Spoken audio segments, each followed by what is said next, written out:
Hello mga B!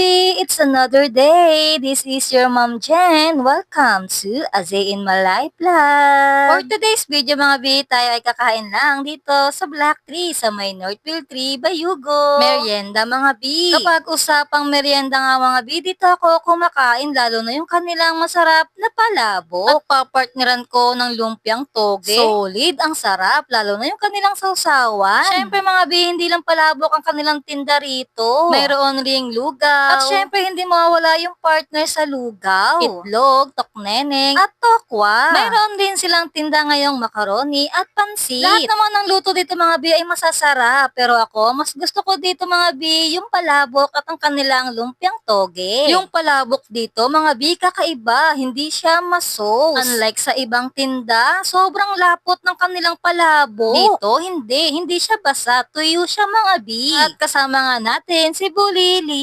Lugaw lang daw sa kanya, sapat na. Katabi niya ang kanyang daddy na manlilibre sa amin.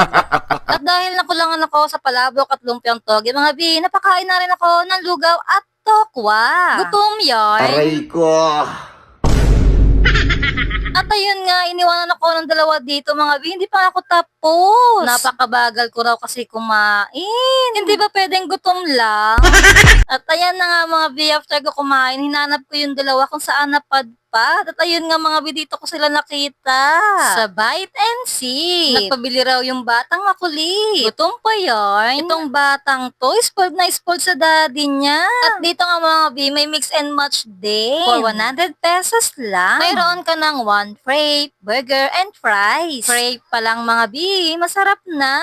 At titikman ko nga muna bago ang batang makulit. Batas yarn, in fairness, masarap nga siya mga bi. Hindi siya nakakaumay. At dito nga mga bi, pauwi na kami sa bahay. At dahil nga'y busog na ako mga bi, tamang video lang ako dito ng pagkain ng aking Jonakis. Hanggang dito na lang mga bi. Salamat sa inyong panonood.